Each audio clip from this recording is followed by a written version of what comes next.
काय हो 3 बोट एकत्र असतात आणि हे असे हे निर्मल हस्तमुद्रा आहे. हां हे ब्रह्मपिंड होत असते दोन्ही हातावर श्री श्री. हां. हे भावसागर आणि हे अनंत बोट असंच विष्णू. ठेवायचं हा थोडंसं. थोडंसं दूर ठेवायचं. नंतर हे हे क्षम क्षम दोन्ही हातावर विष्णुपिंड बनते. हे 800 प्रकाश वर्षाचं ब्रह्मपिंड, हं.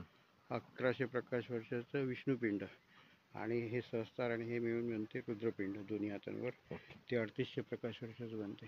अच्छा जे आपल्या सहस्त्रारापर्यंत तुम्हाला आता जे आहे चैतन्य ते 5700 प्रकाश वर्षाच्या अंतरापासून येत आहे. अच्छा. नंतर सहस्त्राच्या वरही असंच. हं. हा निर्मल अर्धबिंदू, हं.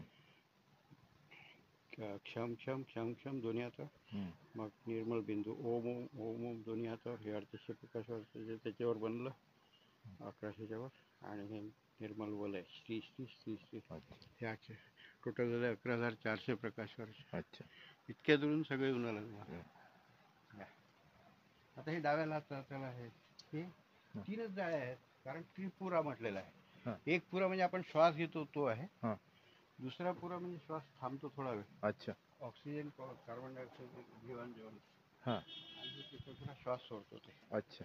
इथे सगळ्या मूलाधाराचे जितके देवी देवता आहेत हां. त्यांचं सगळ्यांचं चैतन्य येत आहे आपल्याला. अच्छा. ओके. नंतर इकडे उजवीकडे तर बरोबर स्वादिष्टान चक्र आहेत. या इथे. इथे स्वादिष्टान चक्राच्या सगळ्या देवता कार्तिकेय ब्रह्मदेव सरस्वती. या इथे. या इथे. हा इथून इथून. इथे 3च पुरा आहेत. हां. श्वास आपण जाता जाता श्वास घेतला जातो, हो थांबतो, हो. सोडला जातो. हो. ते ऑटोमॅटिकली तुमचं हे सगळं घडते. अच्छा. इथपर्यंत आल्यानंतर मग हे नाभी चक्र ओके.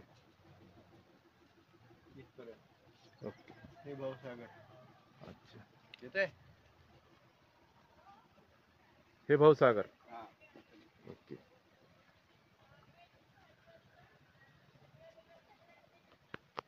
हे इथून अनाहत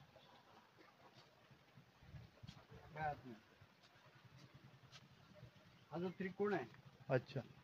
हा पूर्ण अनाहत विशुद्धी हां.